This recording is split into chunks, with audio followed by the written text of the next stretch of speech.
All right, join me in the Pledge of Allegiance. I pledge allegiance to the flag of the United States of America and to the republic for which it stands, one nation, under God, indivisible, with liberty and justice for all.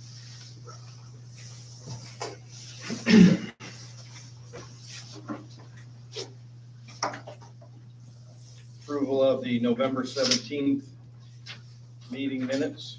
I'll make a motion to approve. I'll second it. All in favor?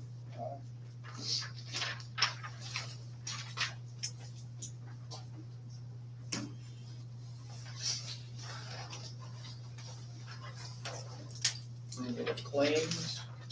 I'll make a motion to approve. Second that motion. All in favor? And Dusty.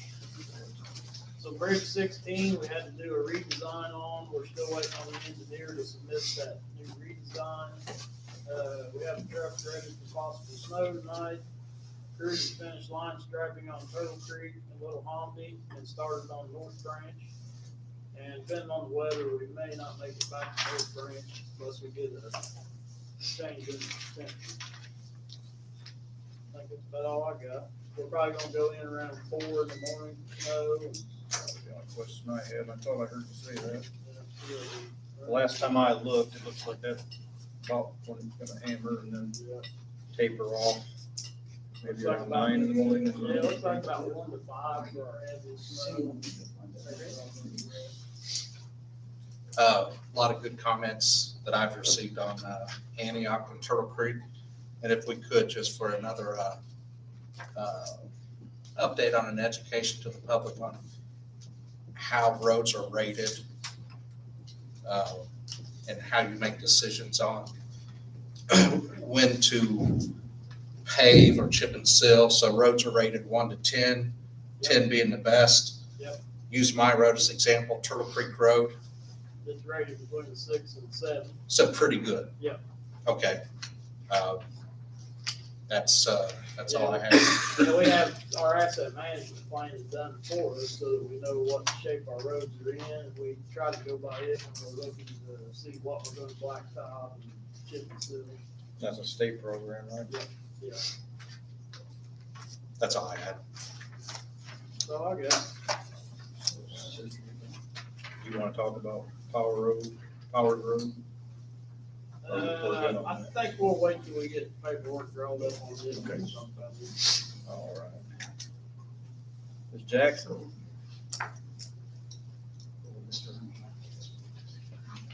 Good evening. I'm here to have you guys award the contracts for the bids that were opened at the last meeting. I don't know if you have a copy of this or not. This is, here's one. You got one, there's a, you got an extra. Unless you need this.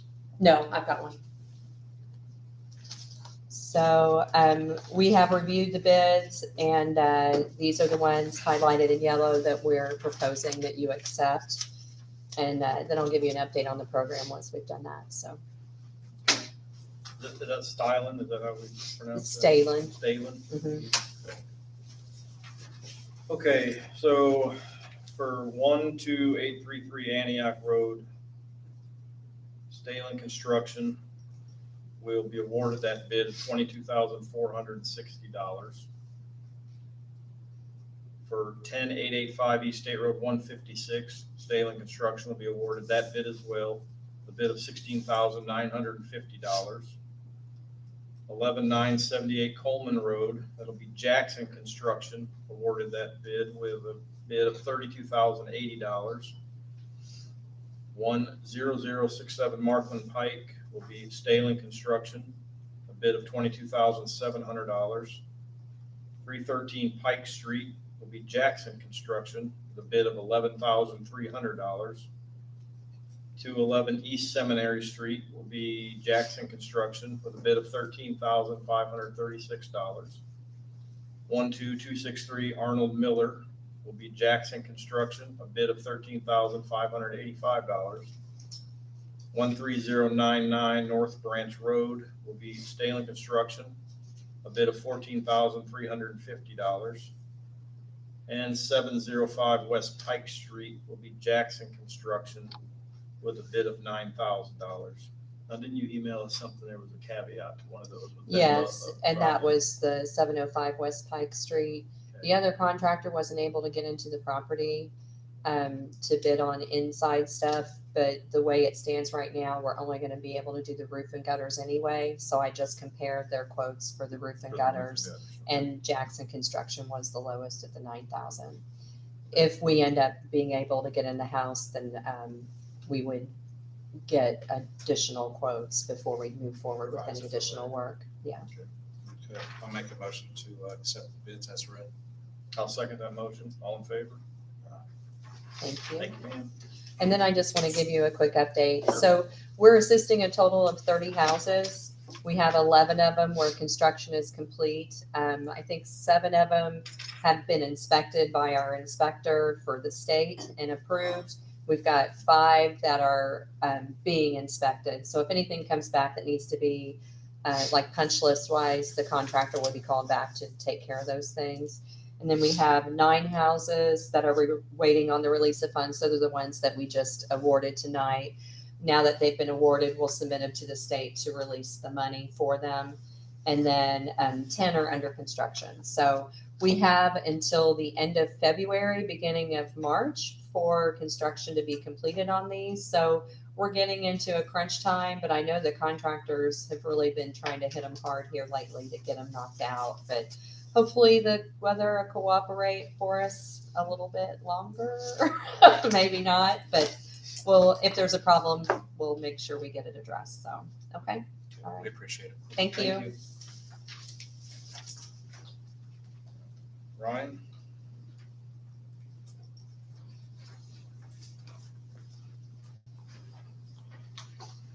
I'm just returning back on the striker equipment proposal I brought into you guys last meeting, and we wanted to table. Just coming up on the deadline. I actually did get the contract from Stryker. It reads exactly as payment of 5 annual payments of $75,675.66. The no interest goes away December 18th. I think the proposal with the savings we were going to make over the next 5 years. I Goes don't away think when? this is a bad idea. What was that? When's the interest go away?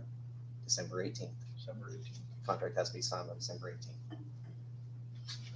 So, And I think we were all in agreement to do it at the last meeting.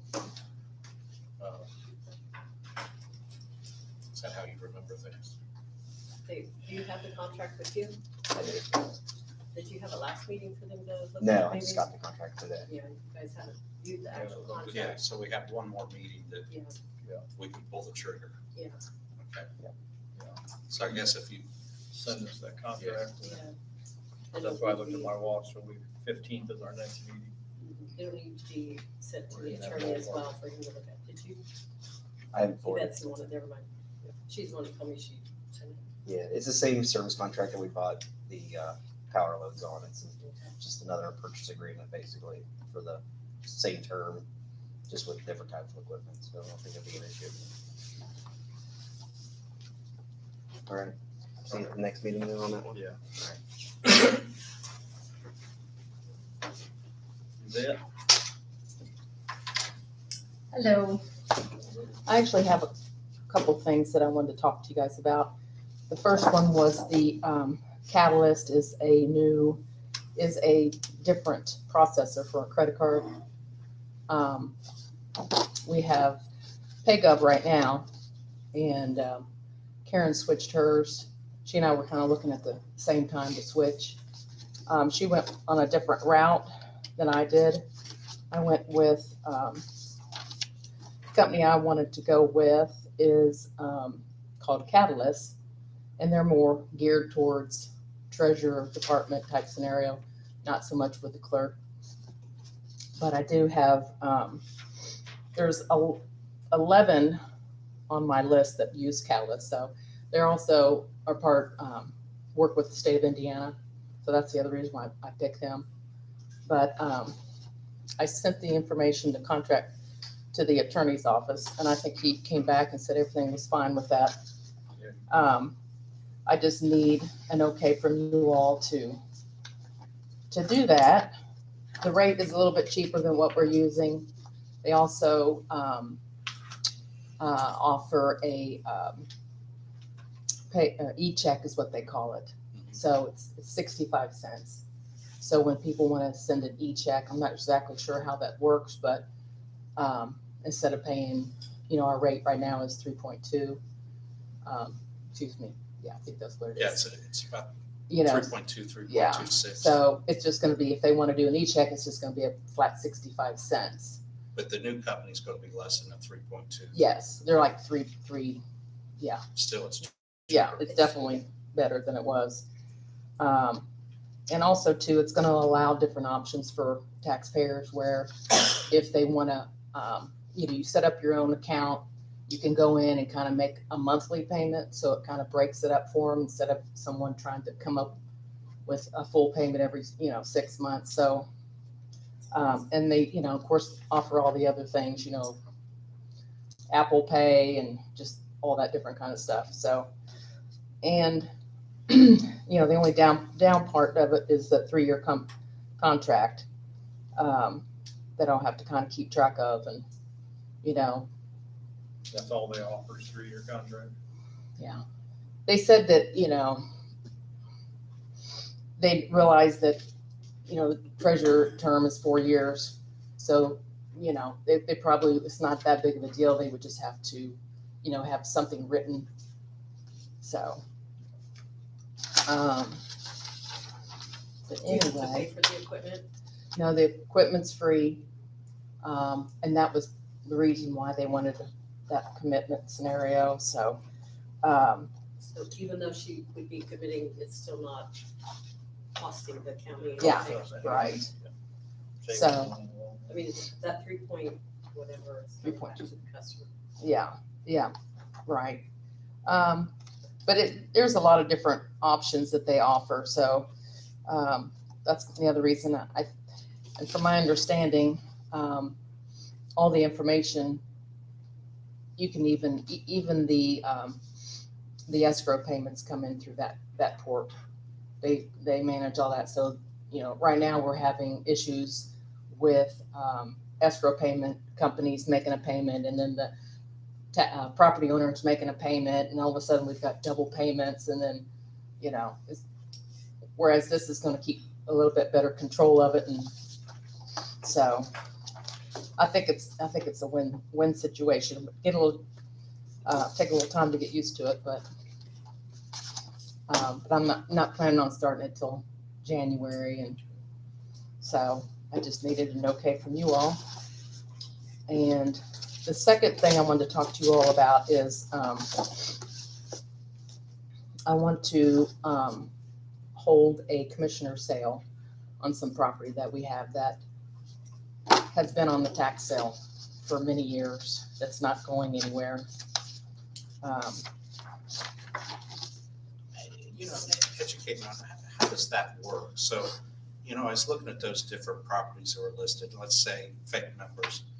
X property was $300 in past tax Mhm. obligation. How does that work for someone that Once- wants to pay that or buy that? Well, on a tax sale, they would just pay whatever the tax amount is due. So go through a process, comes up for auction at the courthouse, usually September. Person, bids on it.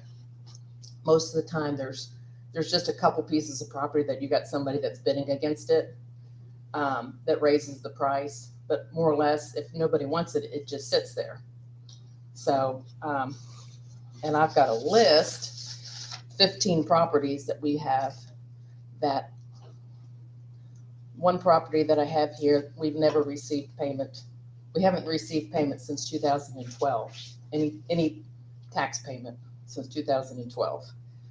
Another one, 2008, 2016, 2012. So it's just sitting there. And it's on a tax sale every year, but nobody's buying it because of whatever reason. It might be, there's multiple reasons, but so the taxes really aren't that much money. It's all the fees and all the, the penalties every year, liens, Some of them have sewer liens on them. yeah. So then, but, and I haven't looked at a lot of these pieces, but I know a couple of them, some of them are down in Patriot and, there's multiple reasons, but anyway, I talked to the people who do our tax sale, SRI, and he gave me some information as far as how to do it. They would help me just like they did with the tax sale. So typically, I talked to him actually today, and he said that they would start out. He recommended the bidding start out at $150 per parcel or whatever, per piece of property. And then whatever the final sale is, they collect 15% off of that sale. So, and it's up to you all to determine what you would want to start to sell out, the amount of money per, delinquent property. So, again, this won't probably, he said probably February would be a good time to do it. So, and he could come and if you had questions or something, he could come down here and talk with you all. But we have to sign a resolution to do that. So, That's I something think- Did Garrett had that? yeah, I sent it to Garrett and he had some questions on it. But, so I know he's been busy at the State House. So, but anyway, I don't know if maybe he can maybe give Zach a call and then we could, get Have this something by resolution. mid-January, so you could do your February sale. Yeah, Yeah, but, that would be- so I mean, it's not a lot. A lot of properties, like I said, it's 15. And, generally speaking, he said that the surrounding property owners would probably be the ones that would be interested in, maybe buying these little pieces. Some of them are a lot, some of them are an acre, some of them are more, but I just kind of wanted to move on with this and try to get it all cleaned up and, get it back on the tax roll. So, and that's all I've got. Oh, the other thing I do have, one other, I'm sorry. I had a call from Joe Leatherberry. He wanted me to ask you if he would like to donate a picture painting to hang into the courthouse. So I told him, I said, I have no idea. I have to talk to you all about it. So We know what it is. Yeah, we just need to review it. I have no idea. I don't know how big it is. Don't know. So I told him I would let you all know that. And I don't even think he sent me any information as far as how big or what kind of a picture it is. I think it was a town picture, like Main Street. So, Yeah. but And you use to make sure it's, And then, we have to vote on your credit card thing here. before I forget, like the first couple of months, we'll have like maybe Baker Tilly down for a State of the Union. So where we're at from, once all the 25 numbers are in. oh, you mean as far as the, Investing. Yeah, oh, yeah. and I think we should probably have John at a meeting in late January or February to do just a State of the Union type of thing. Okay. Yeah, that would happen sometime in January as far as the investment. Yeah. Investment meeting, sometime before the end of January. As far as you switching vendors, I'll go ahead and do that. So I'll make a motion to accept you switching credit card vendors effective January 1. Okay, I'll second. thank you, All in favor? All right, thank you. thank you. Kathy?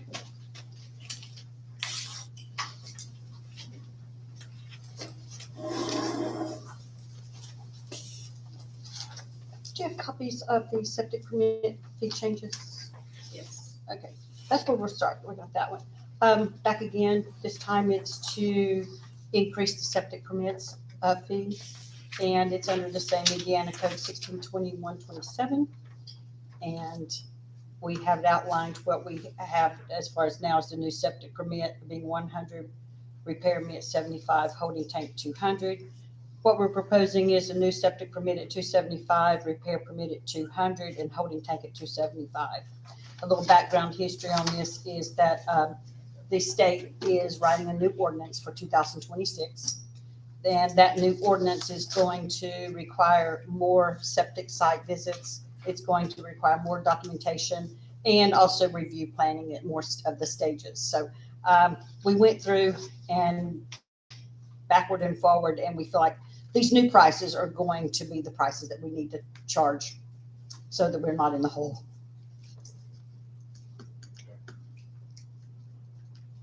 When you say more visits, how many more visits? Well, normally for a septic, it's going to take 4 to 5 visits. That's ideal. But it depends on whether it's a repair, it depends on whether it's a new one. It's a possibility that it could go up to 7 visits. And it's currently 2? Actually, no, we do more. It's more like 3 or 4 and sometimes 5. Ideal, like I said, is usually 3 to 4. And not all of them's ideal. So it's usually sometimes 3 to 4, of course, an average. So I guess I'm not opposed to the increase, and I can understand the need to increase. But if we're doubling the visits, all we're doubling is fuel and mileage, right? Labor cost is gonna remain the same, correct? No. Each visit takes about an hour. So we've got a salary for an hour. But you got one hourly person wage. that does that job, so your He goes out. labor costs are gonna stay the same, correct? No, we pay him by the hour. So So every it's not a hour, full-time job currently. it is a full-time job. So he gets paid basically salary currently. Yes, but he's out of the office doing septics. He does other jobs as well. But to pay for his time out of the office doing septics, that's how we calculated it when I talked to the state attorney and also the director of septics. That was one of the things that we should include when we're thinking about pricing each one of these items. But you're not adding another employee. Well, what we don't want to do is, no, we're not adding another employee. We don't want to, if he's going to be out on a septic site, then we need to be charging septic permits because he spends that time. And he also comes back to the office and does a report and a review on soil samples. That's just how we look at it. I understand where you're coming from. How's it compared to surrounding counties We're right there. We were not, but we are now with Yeah. the new? with the new. Yeah, Purpose. we're up to where they are, the standards. Actually, some of them are even more, but they're bigger towns and they have more employees. How come the permit or the repair one jumped so much? It's going to be required that a repair is going to have more visits. A repair used to have less visits, less site visits. And now they're going to require the repairs to be just about as many visits as a new or, as a new. And again, don't misunderstand me. I'm not opposed to increasing. I just want people to, my point was to basically show people that the increase is way past due. It's not because we're adding labor. The number of visits is going to increase. But the labor cost of the county is not going to really change. Sure, the mileage and fuel, that obviously is going to change. But I think it's important for people to have an accurate understanding of why the need for the increase. It's not that it just happened overnight. It's because we haven't increased in so many years. Yeah, and I agree. And the change in the Yeah, the ordinance is good. Ordinance. That's actually what drove us to do this, was the change in the ordinance. And we're in close contact with the regional staffer, which has like 19 counties that we're one of, and then the director at the state level. And I didn't even think about increasing these until I talked to the attorney and asked her what I could consider. And I also asked the director of Indiana Department of Health Septic, what to consider. So I kind of did my background work to know what I needed to calculate to get to this number. And we did averages of how many septics we did this year, last year. So we did a lot of work just to get to this number. It wasn't just like, let's just pick a number. And let's just call counties and see what they do. No, we did our homework. And that's how we came up with this.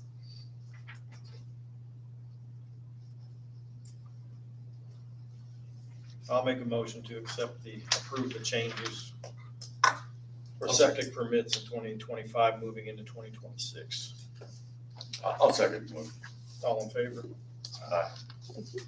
I have one question that's not on here, but it's concerning board appointments. And the health department will have 2 empty board appointments at the end of 25. And they are both commissioner appointments. So will this be handled the same this year as it was last year? You just get applications and then you choose who you want to fill on the health board with our, input. Yeah. I have one that I wanted to get clarified. It's a 4-year appointment, and one of them just expires 4 years. There's a second one that I didn't know if it mattered or not, but that appointment was a 4-year appointment that the person left, one of our members left. So the second person came in at a 2-year. Is that handled the same way, just as if it was a 4 and it's expiring?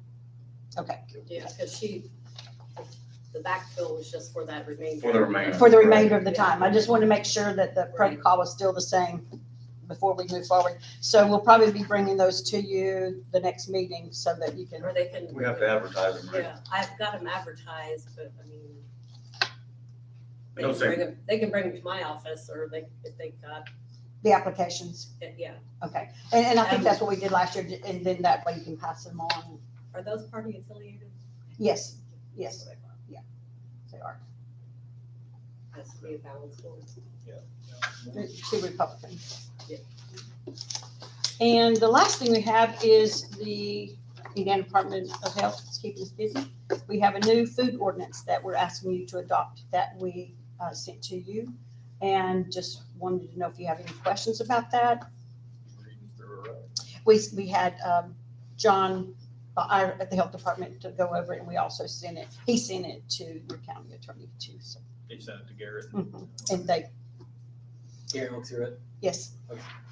went through it, and there was no changes. There were some questions that we worked out and tweaked, but there was actually no major changes.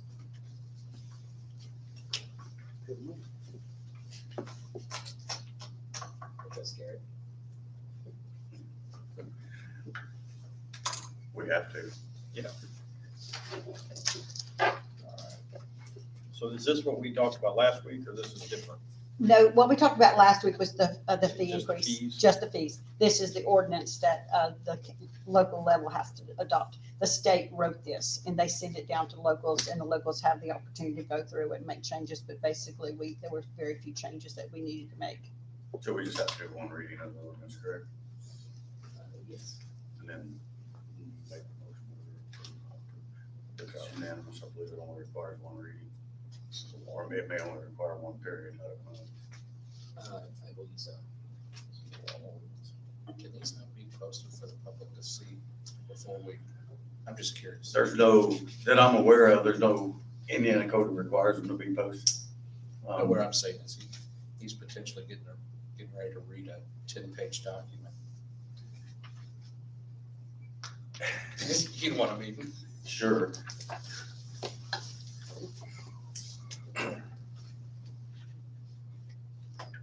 All right.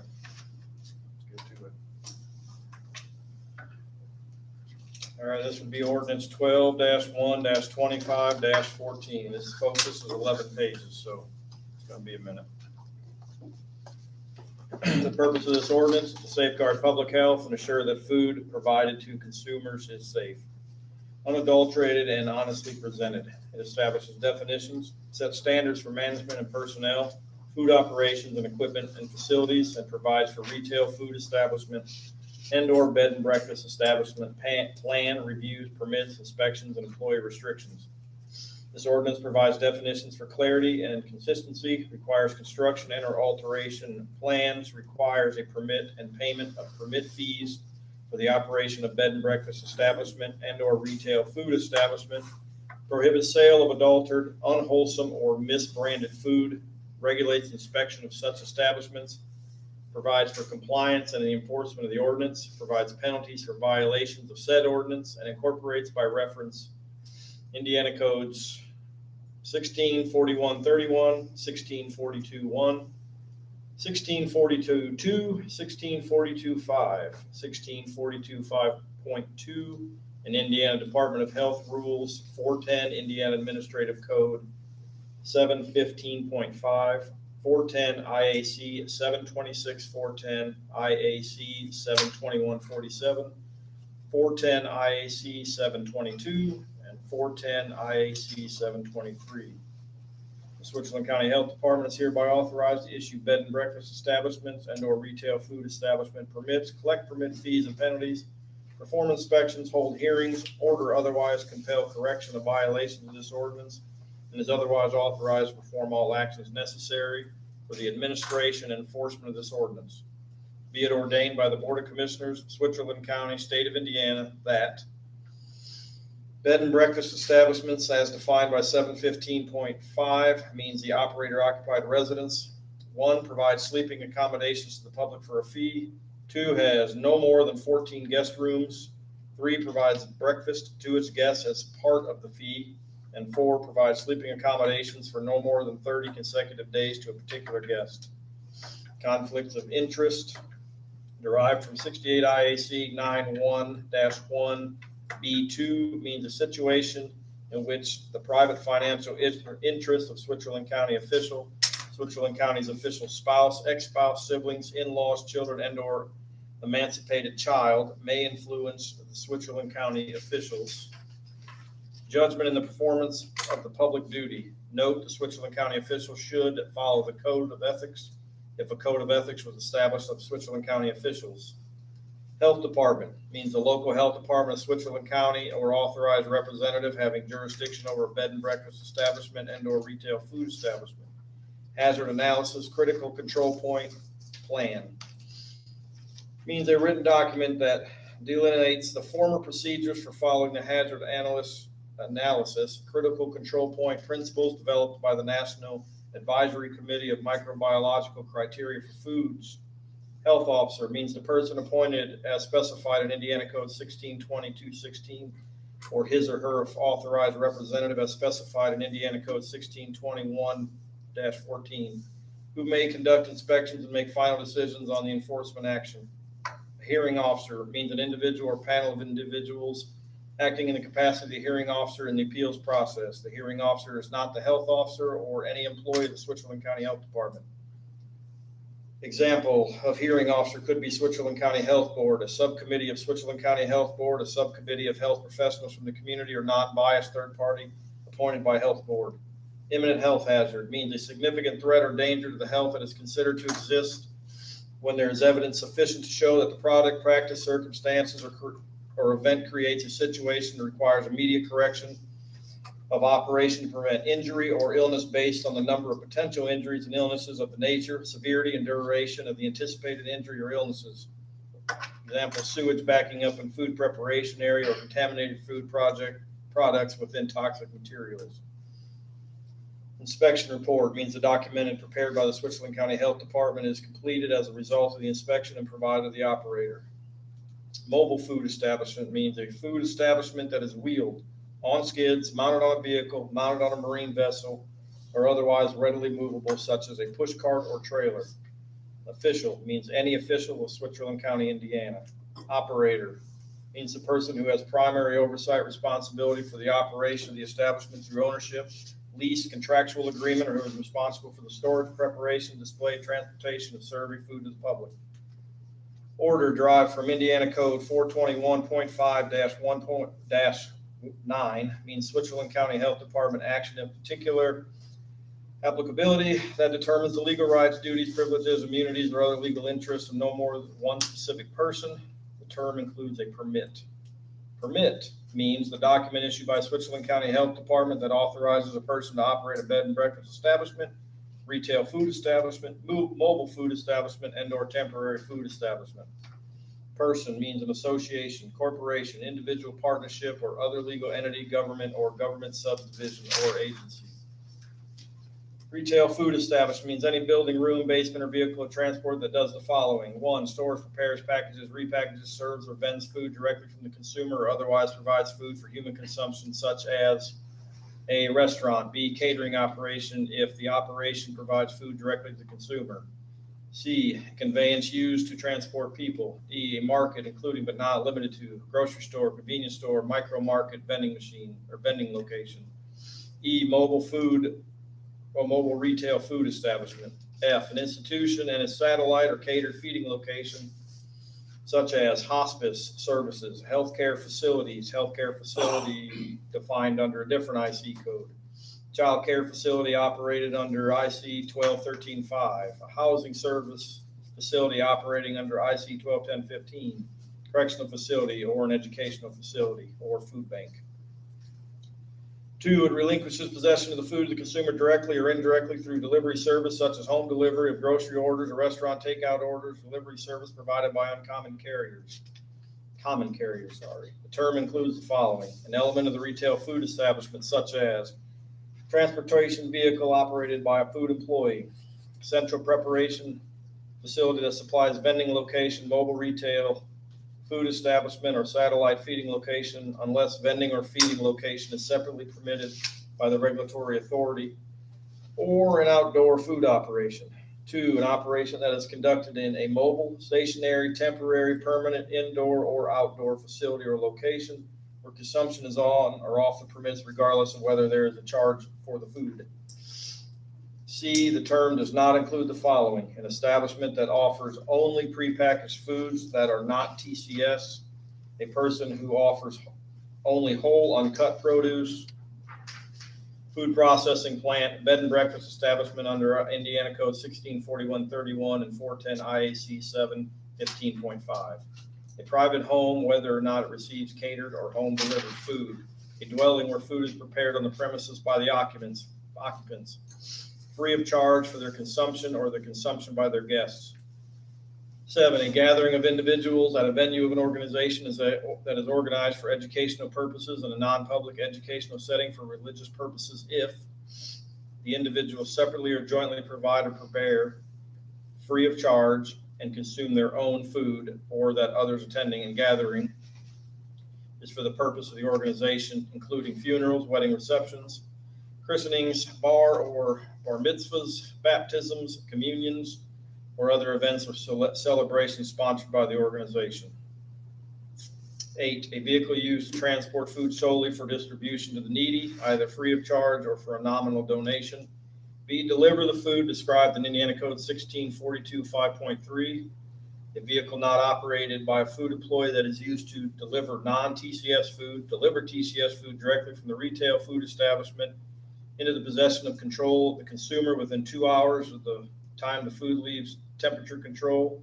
Or C, delivers TCS food into the possession or control of the consumer is in a sealed package that allows the consumer to determine the package has been tampered with and is in a temperature self-controlled container.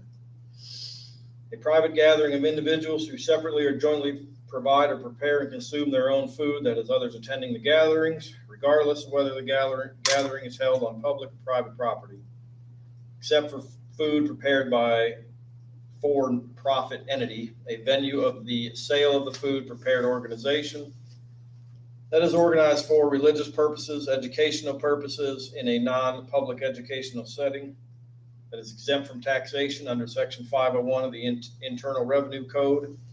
C, it offers food for sale to the final consumer at the event held for the benefit of the organizations, unless the food is being provided in a restaurant or a cafeteria with an extensive menu of prepared food. Except for food prepared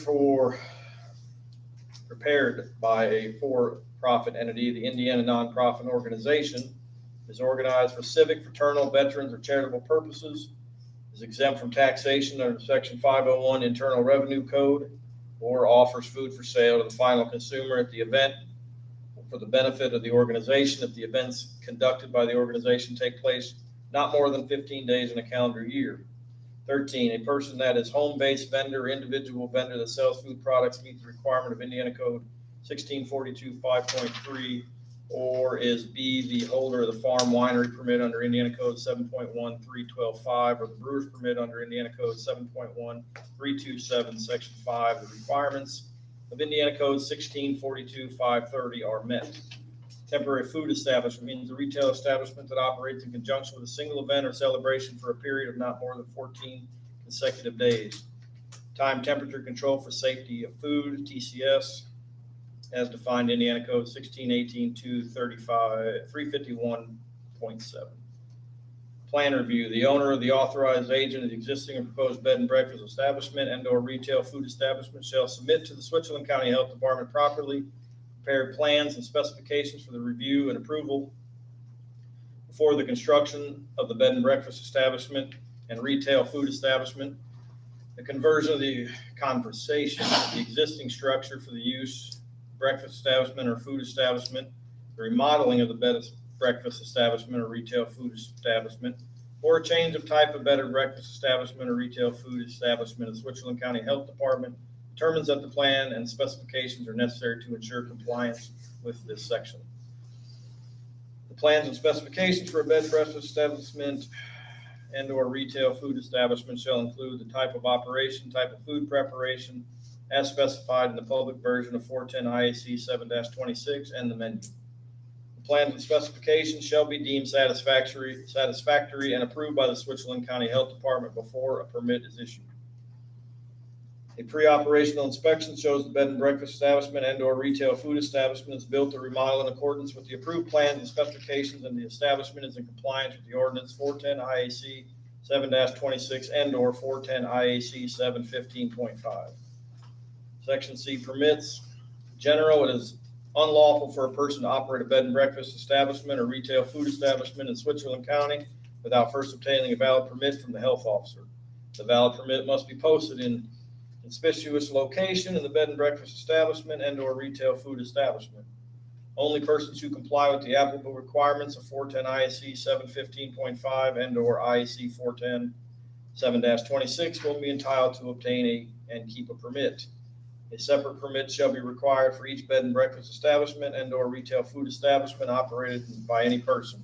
A permit issued under this ordinance is not transferable. A bed and breakfast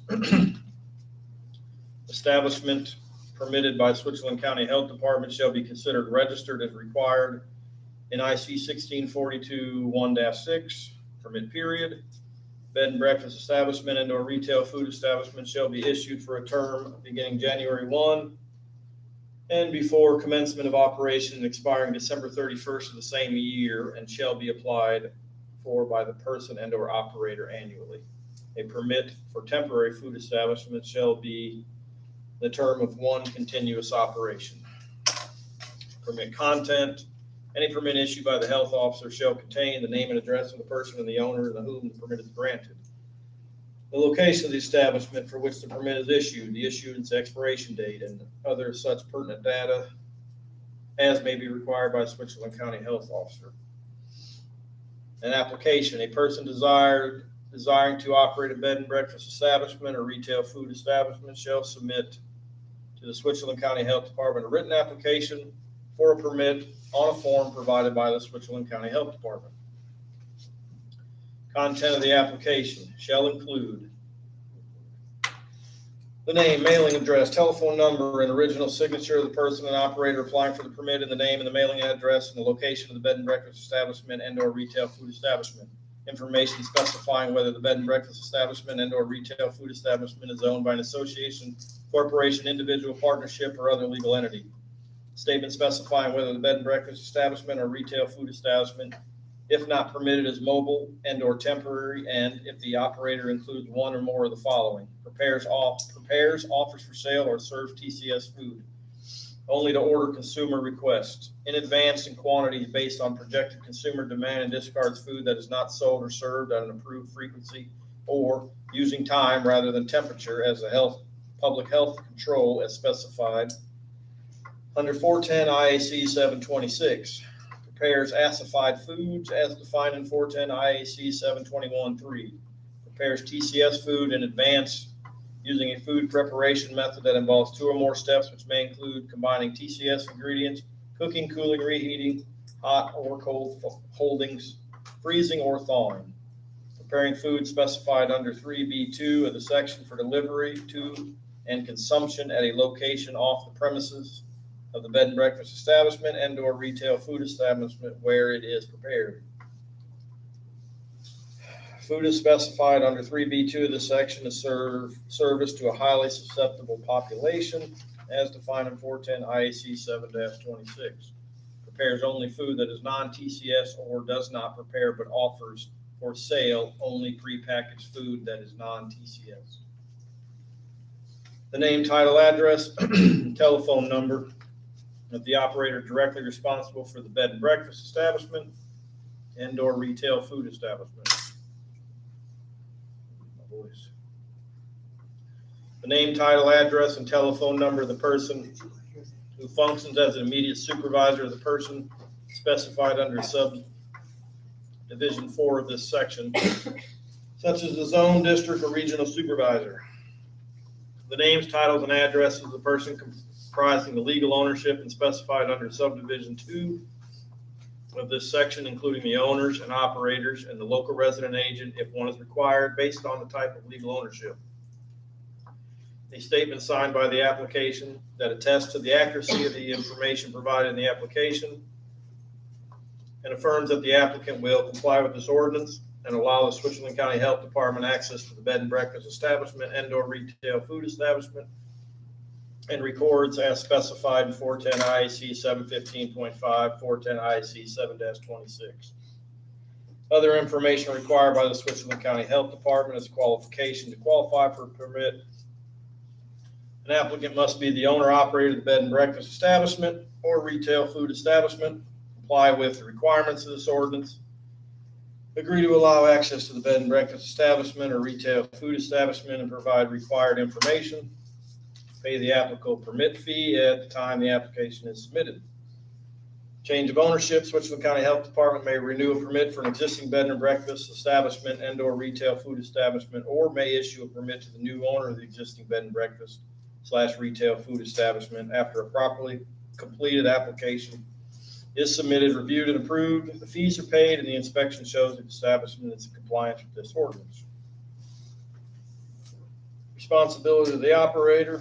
Upon acceptance of this permit issued by the Switzerland County Health Department, the operator, in order to retain permit, shall comply with the provisions of the ordinance and all laws or rules adopted by reference herein as a condition and the variances granted by the Indiana Department of Health. Immediately discontinue affected operations. Notify Switzerland County Health Department of imminent health hazards may exist. Allow representatives of Switzerland County Health Department access to the bed and breakfast establishment and/or retail food establishment at all reasonable times. Comply with the directives of Switzerland County Health Department, including timeframes for corrective actions specified in inspection reports, notices, orders, warnings, and other directives issued by the Switzerland County Health Department in regard to the operator's bed and breakfast establishment or retail food establishment, or in response to community agencies. Except notices issued and served by the Health Department, be subject to administrative, civil injunctions, and criminal remedies authorized in law for failure to comply with this ordinance or directive of the Health Department. Post the permit in a location of the bed and breakfast establishment and/or retail food establishment that is conspicuous to consumers. Permit fees. It shall be unlawful for any person to operate a bed and breakfast or retail establishment in Switzerland County who has not paid the permit fee required to be paid for the operation of such establishment. The fee shall be paid for a term beginning January 1 and/or before commencement of operation and expiring December 31st of the same year, and the permit shall be applied for by the person and/or operator annually. Permit fees for the issuing of permits in this ordinance of bed and breakfast or retail establishments shall be set by Switzerland County Health Department as provided by the statutes of the state of Indiana, Indiana Code 1620-1-27. Receipt for the payment. Such fees shall be provided by Switzerland County Health Department. The payment of such fees will be required for each bed and breakfast or retail food establishment operated or to be operated. Exemption of fees and organization that is exempt under Indiana Code 1618.3-137 will not be subject to permit fees. Late fees for failure to submit an application and the permit payment fee prior to the operation of the bed and breakfast or retail food establishment, or the late fee for failure to renew a permit after expiration of the permit to operate bed and breakfast establishment. shall be assessed by the Switzerland County Health Board. A late fee for failure to submit an application and pay the permit fee 7 days prior to the event of celebration for temporary food establishment. Payment of fees under this ordinance is not transferable or refundable. Switzerland County Health Department shall inspect a bed and breakfast establishment and/or retail food establishment at least once every 6 months unless a system of risk-based inspections is utilized as stated below. Switzerland County Health Department may modify the interval between inspections beyond 6 months if the bed and breakfast establishment or retail food establishment is fully operating under an approved and validated hazard analysis critical control point plan.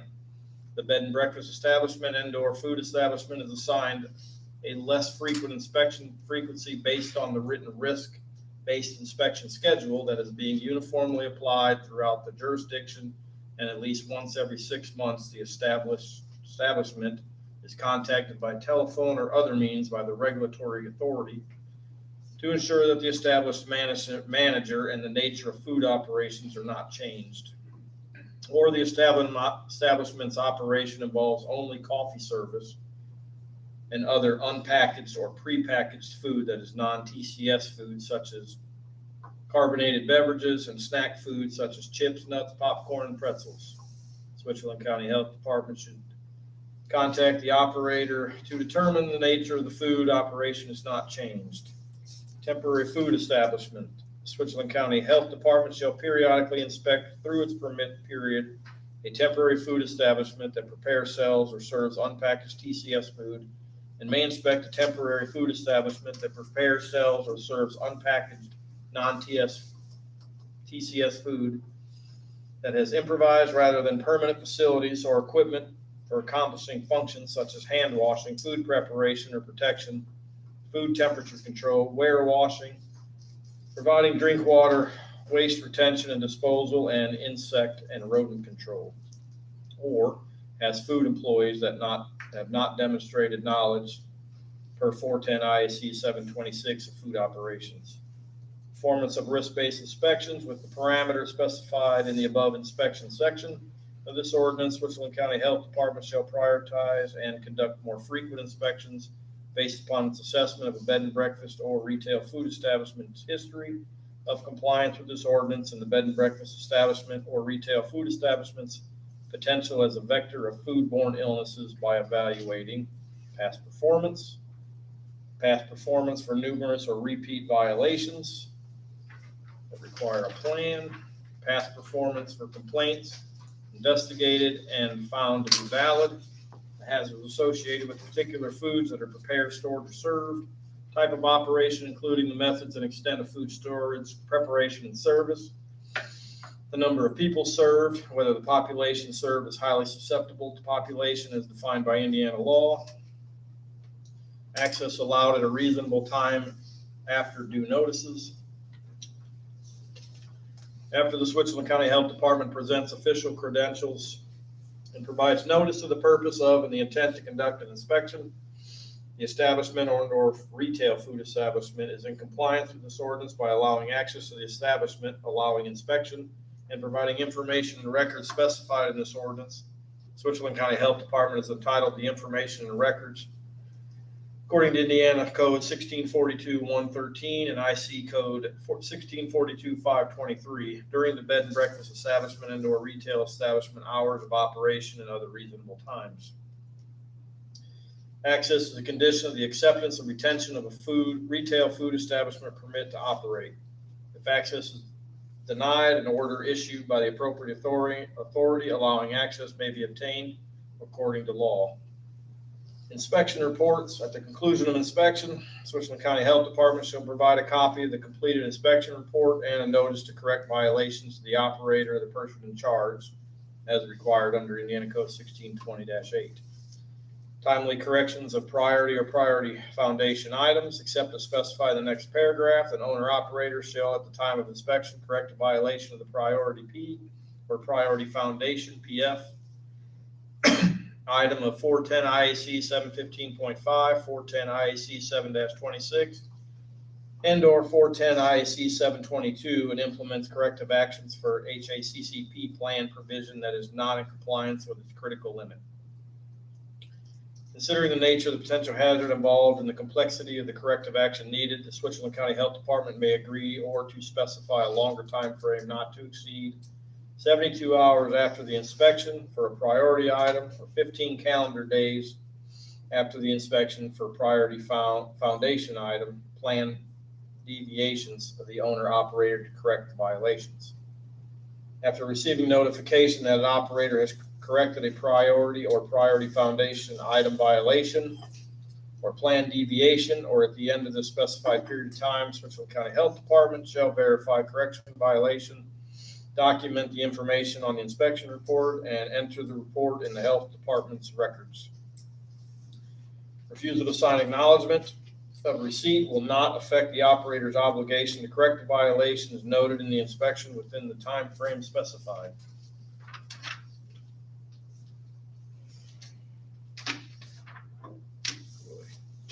A refusal to sign an acknowledgement of receipt is noted in the inspection report conveyed to the Switzerland County Health Department historical record for the bed and breakfast establishment or retail food establishment. The operator is not necessarily in agreement with the findings of the Health Department inspection by acknowledge of receipt. Public information, except as specified in section 487, Switzerland County Health Department shall treat the inspection report as a public document, shall make it available for disclosure to a person who requests it as provided in law. Compliance and enforcement. Application denial. If an application for plan review and a permit to operate a bed and breakfast establishment or retail establishment is denied, Switzerland County Health Department shall provide the applicant with a notice that includes specified reasons and rule citations for the application or permit denial. The actions, if any, that the applicant must take to qualify for an application and or permit, and advisement of the application's right of appeal and process of the timeframes for appeal that are provided in law. Permit revocation. Switzerland County Health Department may revoke a permit to operate a bed and breakfast establishment or food establishment for a time period of not to exceed 90 calendar days. If the permit has been revoked in the past and a clear demonstration of noncompliance is demonstrated by the permit holder, then the permit may be revoked for a longer period of time as determined by health officer. Permit suspension. The Switzerland County Health Department may suspend a permit to operate a bed and breakfast establishment and or retail food establishment if it determines through inspection or examination of employee food records or other means as specified in this ordinance that the imminent health hazard exists.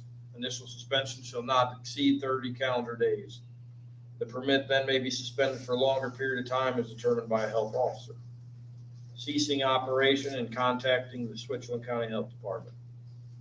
An operator of bed and breakfast and or retail establishment shall immediately discontinue operations and notify the Switzerland County Health Department if an imminent health hazard may exist because of an emergency such as fire, flood, extended interruption of electrical or water service, sewage backup, misuse of poisonous or toxic materials,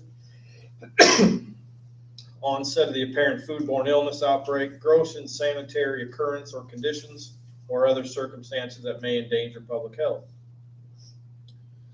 An operator need not discontinue operations in an area of establishment that is unaffected by the imminent health hazard. The bed and breakfast establishment and or retail food establishment has discontinued operations for the reason stated above or otherwise according to law. The operator must obtain approval from the Switzerland County Health Department before resuming operations. Outstanding fees and civil penalties owed to the Switzerland County Health Department shall be paid prior to the issuance of a permit. Enforcement options. The following options are available to Switzerland County Health Department. Establish a process for issuing civil penalties based on violation of the retail food establishment and or bed and breakfast establishment requires under requirements Indiana Code 1642-528. Conducted administrative proceedings for suspension or revocation of the bed and breakfast establishment and or retail food establishment permits in the front of the health officer. Switzerland County Health Officer may issue an order to abate based on the condition that may transmit, generate, promote disease. Failure on the part of the operator to comply with the order could result in the enforcement of the order in the court of jurisdiction by the initiation of an action by the county attorney and county prosecuting attorney. If the action concerning public health is an ordinance violation, request the county attorney or county prosecuting attorney to institute a proceedings in the court for the enforcement of the ordinance violation. If the action concerning a public health is a criminal offense, request the county attorney or county prosecuting attorney to institute a proceeding in the courts for enforcement. And the final is the appeals. Any person aggrieved by the orders issued under enforcement operations 1 through 3, section F, shall be entitled to review of the final order before hearing officer by filing an administrative written request thereof to the health officer. The written request may be mailed or hand delivered to the health officer, and must be received within 15 days after such final order. Upon the health officer's receipt of such request, the hearing officer shall hear the matter again in open hearings for at least 5 days, written notice of the time, place, and nature thereof. The time shall be measured pursuant to the rules of the court of jurisdiction. A shorter period of time may be granted if requested by either party and agreed upon. The notice of the hearing shall be served upon the person requesting the review by hand delivering or mailing by certified mail the notice to the address listed on the permit application as the person's mailing address or such addresses as the person shall designate in a letter request to the health officer. The hearing officer establishes the rules, procedure, and the parties prior to the start of the procedures. The hearing officer shall make written findings of the facts and shall enter into the final administrative order on determination of this matter in writing. Jeez, all right, that's it. And there you have it. I've never seen it. So, on so long yeah, please do not hold the health It's department, insanity. please do not hold the health department Well- responsible for this. Just for, it's something we could check out. I Googled, we could download these documents and let AI read it the next time if we have something like this. I was wondering if it could have been recorded in advance, but I hate to put you through that. But to revisit your question about, can it be posted? If we were to announce it at a prior meeting, could it be posted to the public through Facebook, YouTube, whatever media? Is that a Well, possibility? What I read, it needs to be posted on our government site. But could it, and you didn't have to read it like Ryan had to read Posted just on the now? government site after it's approved. I'm reading it that it, Why would you put it on there if it hasn't even been approved? Is that- like I said, I'm just reading it. I don't know if I'm I mean, right that or would be a wrong, question for the but it's attorney. something we need to look at. Since we don't have a newspaper now,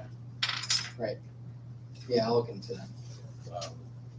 The public might want to read it before it's approved. I think it was on page 5. Can you go back and read Yeah, that?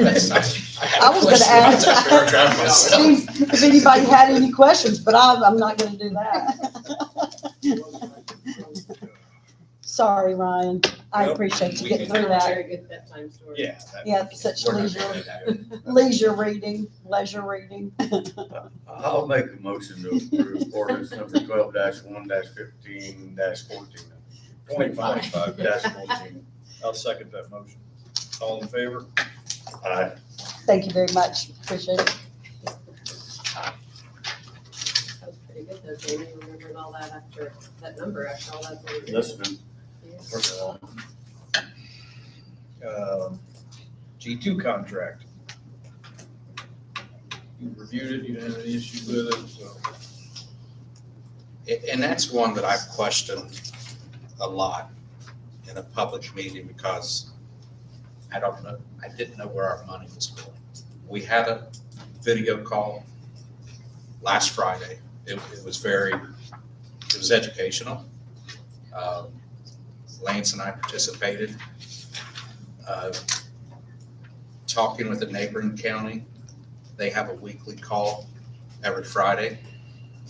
In my opinion, I don't think we need to go to that, but she's agreed to start sending us an email or an update, That's the email that I received. yeah, on a regular basis and a phone call as needed if we wanted to. My personal opinion is I'd like to see it go another year with what she described on the meeting with the legislation that they're working on with the potential of, what's the Rising Sun Casino's name now? They're run by Full House, I believe, moving. Right, How that, was full house. yeah, how that could affect us on whether the state issues another license or just moves the current license. That's one of the things that they're working on. So that hadn't been decided, because I was under the impression that it was just moving that license anyway. My understanding, there's still, Undecided. and I wish John was in here, making that decision. You know, obviously if Rising Sun moves, it, yeah, benefits us. Has the potential to, there, John. Right. Hey, John, sorry to put you on the spot. You know, I was talking about our video call that we had last Friday. It was very beneficial for me. And I don't want to talk too much about, because that was a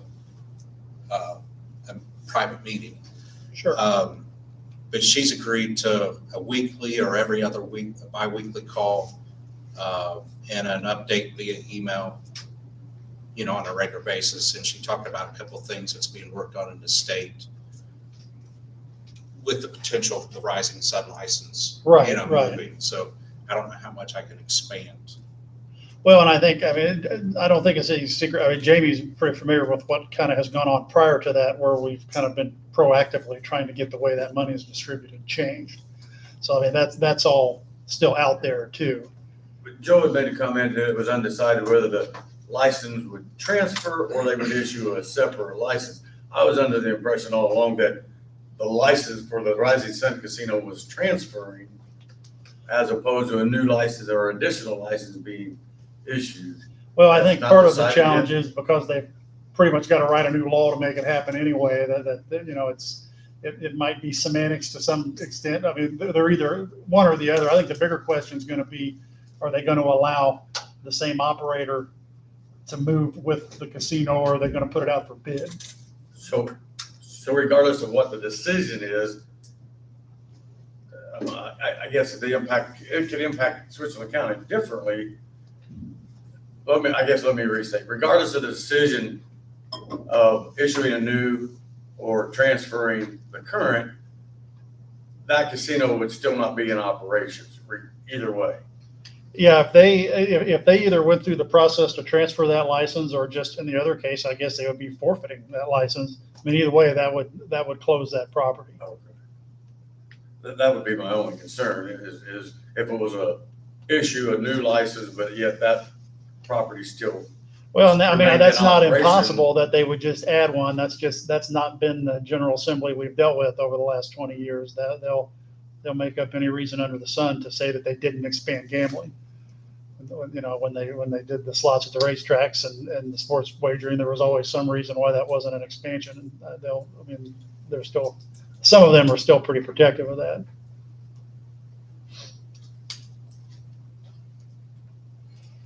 So anyway, it's obviously there's current legislation or will be in 26 that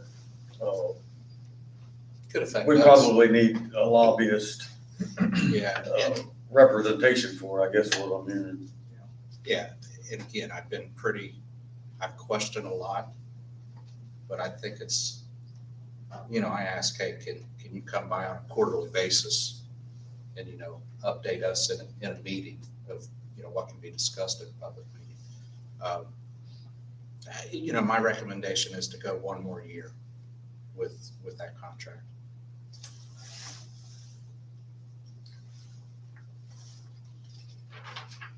Or my opinion is, you know, one more year. So that's your motion. Okay, I'll make a motion to go with the G2 contract for another year. Sorry.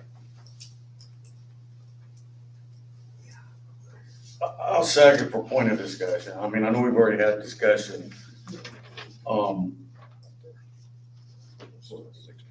Some discussion anyway. I think we need to clarify, correct me if I'm wrong, we took this out of the budget that was submitted, correct? Or not correct? No, we left it in there. Because nothing was ever said. The contract meeting was good until January, so the budget you had submitted, we didn't really change it. Yeah, because the question that I had in the meeting that I can remember is, was it an automatic renewal? And Gail confirmed that it was not. Because I didn't want it to renew automatically without. But we left the money in place in case Yeah. we got, which. It would have been, under probably something services, professional services or something Yeah. like that, contract services. Okay. It's there, so we don't have to do it appropriate. Okay, so you seconded it? I say, Motion by Joe, second by Jamie, all in favor? Aye. What else is on there? We have holidays, paydays. Okay, that should be over there somewhere. That sheet that you have, Jamie, that's mine. oh, That's- yeah, it's sure. Nothing, I can keep track of the ordinances. yeah. This is like in a. few.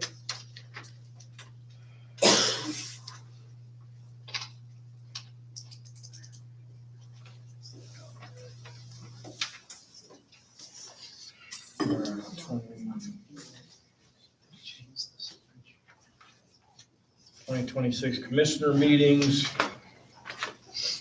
January 5th and 20th, February 2nd, 17th, March 2nd and 16th, April 16th and 20th, May 4th and 18th, June 1st and 15th, July 6th and 20th, August 3rd and 17th, September 8th and 21st, October 5th and 19th, November 2nd and 16th, December 7th and 21st, all at 5 PM.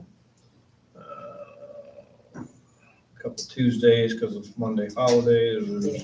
Is the fifth, is January fifth? No, I just looked at that, Monday. January, What is July the 6th is a Monday. Is that your July question? 6th. No, mine was January the fifth. For some reason, I was thinking. January it was 5th Tuesday. is the January Monday. 5th is a Monday. It's a Monday. Okay, I know I gotta go up north. The on third and Saturday. 19th is Martin Luther King Day, so your meeting would be on the 20th. 20th. Council meetings will be January 14th, February 11th, March 11th, April 8th, May 13th, June 10th, July 8th, August 12th, September 9th, October 14th, November 12th, and December 9th, all at 5 PM.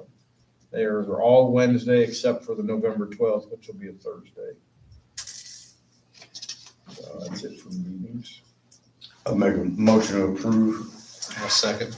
All in favor?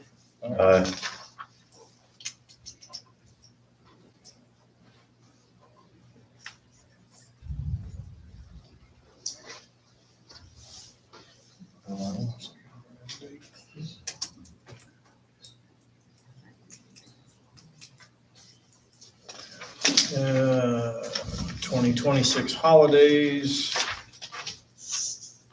Let's see. Martin Luther King Day, January 19th, President's Day on February 16th, Good Friday, April the 3rd, Memorial Day, May 25th, Juneteenth, June 19th, Independence Day, July 3rd, Labor Day, September 7th, Columbus Day on October 12th, Veterans Day on November 11th, Thanksgiving Day, November 26th, day after Thanksgiving, November 27th, Christmas Eve, the 24th of December, Christmas Day, of course, the 25th, New Year's Eve, December 31st, and New Year's Day, January 1st of 2027. This is the same as what you sent us. No, it is, and I was gonna say, but he taught me, We've got one they addition said to to go that. ahead to add the Juneteenth because it is a federal holiday. Juneteenth has become a federal holiday. So, I mean, that, I I don't- can change it, you know, if you guys don't agree, but I would still add it.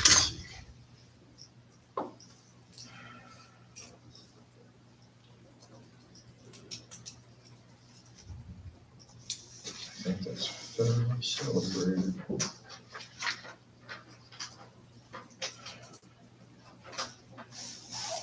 Yeah, it's a federal holiday. No, I get it. I don't know. I guess that's the thing now. I didn't know New Year's Eve was a holiday though. That one I questioned earlier. New Year's Eve. Yeah.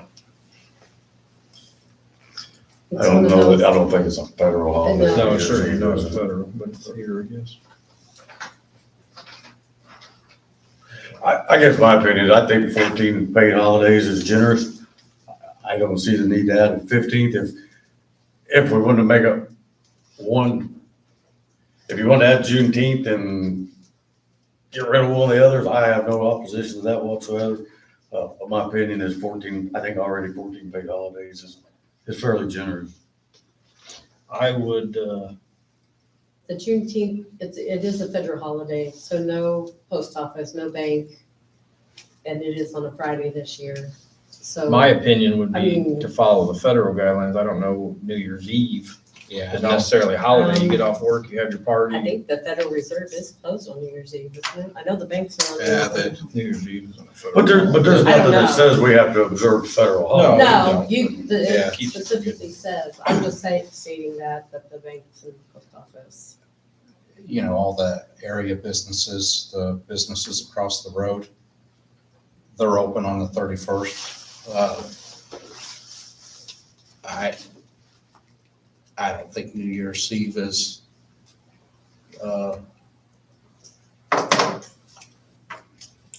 I'm Yeah, it says- I mean, I'm New not gonna Year's Eve follow what the isn't a- Federal Reserve does. Well, I'm just speaking. Yeah, You know, I and it understand, isn't, New Year's Eve isn't a federal holiday. right. That's I what think the Christmas question Eve is. isn't either though. Christmas Eve is. Yeah, I think that's just one of the things that they had always given. And the day after Thanksgiving probably isn't a federal holiday either, right? I mean, I think it's a recognized and observed by most Yeah, businesses. Right. But I I'll go don't there know if it's on- a federal holiday. yeah, I'll go there on the Friday after Thanksgiving, but Christmas Eve, I don't. That's just my personal opinion. The other, you know, we have to walk a fine line with federal holidays.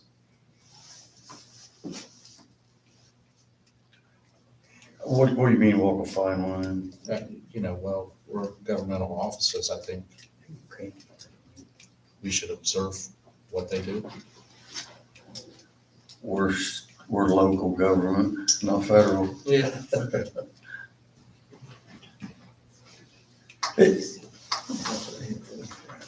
And really, that's New Year's Day is not really 2026 holiday. No, but she would have this New Year's Day This on New it, Year's Day. January the, whatever, 1st or whatever it is. Well, they observe it on since the 5th is a Monday, I guess they observe it on the 3rd, Friday, or no? They observe it on Are you talking about January 1st? of 26. Is on Thursday. Thursday.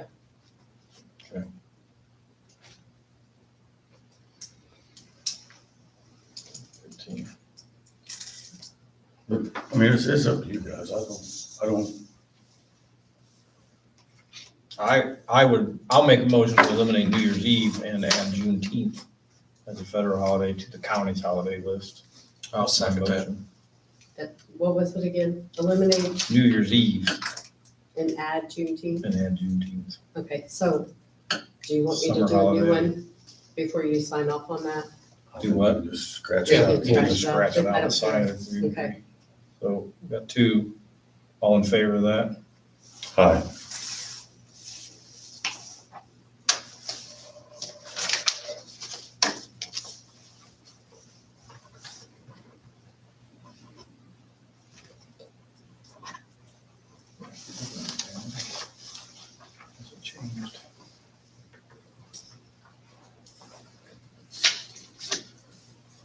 And 2026 pay dates, January 2nd, 16th, and 30th, February 13th, 27th, March 13th and 27th, April 10th and 24th, May 8th and 22nd, June 5th and 19th, July 2nd, 17th and 31st, August 14th and 28th, September 11th and 25th, October 9 and 23rd, November 6th and 20th, December 4th, 18th, and 30th.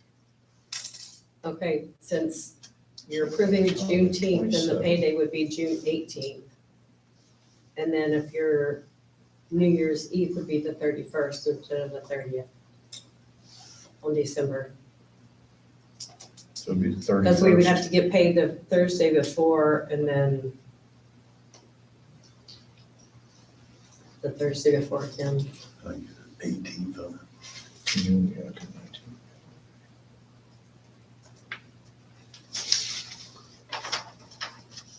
Should be good then. So do we still give out like hard copy checks or do we direct deposit everything? Everything's direct deposit. We can't just have it put in our accounts on that day or whatever? I'm a little confused. It'll go in, your deposit will go in on the 31st. Because the 1st of December or 1st of January is the holiday, everything will be closed. Same with the Juneteenth. It'll go in your bank account on the 18th, not the 19th. Hmm. It would have done that either way, I guess, because Oh. whether or not we were closed or not, it would have to been done on the 18th. Any discussion? 27 page numbers.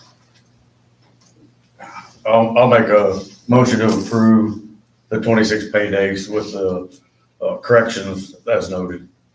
I'll second. All in favor? Aye.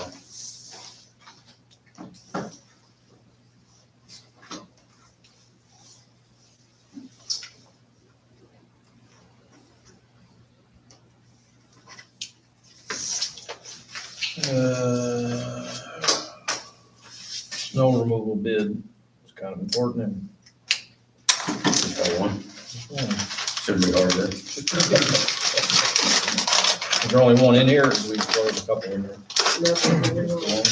Maybe it's 11 pages you can read. Oh, Yeah.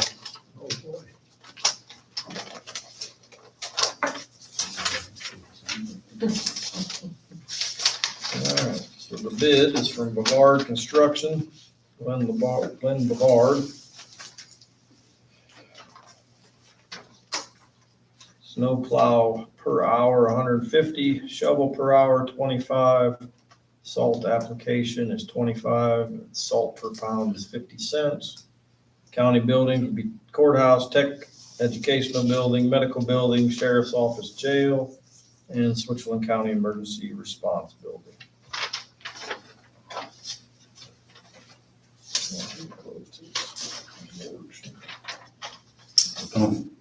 Guess we know what they were last year. I don't know if there's any change or not.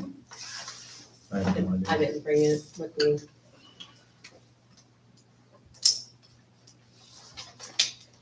Guess it doesn't matter. We only got one bid, so.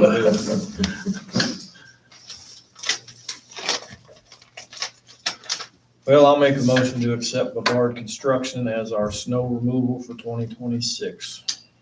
I'll second. I'll second. All in favor? Aye. Board reports. None from me.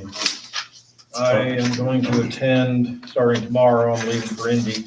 I'm going to attend the State Commissioners Conference over the next several days. Hope to get some information on SB one and the casino revenue is going to be a topic there as well. I don't have any.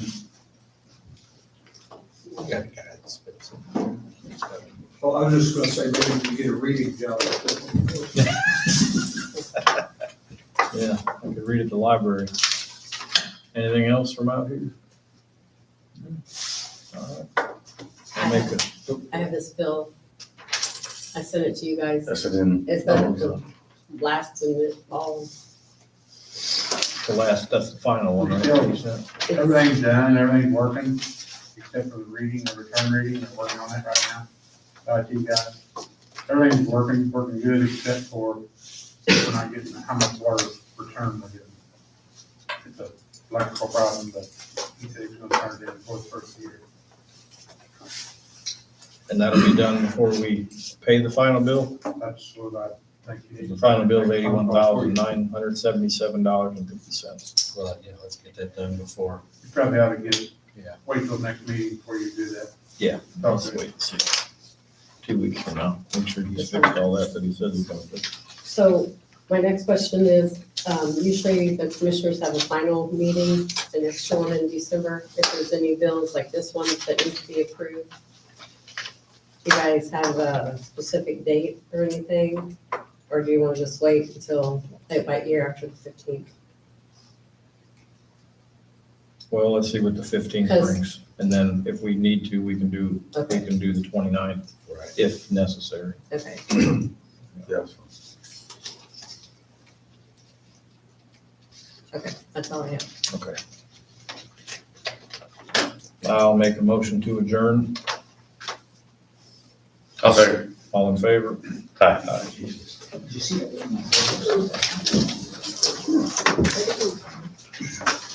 Director?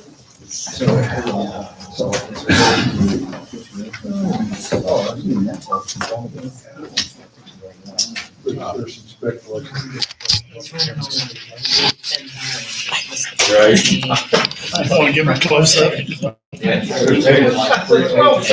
of this, 3 hours.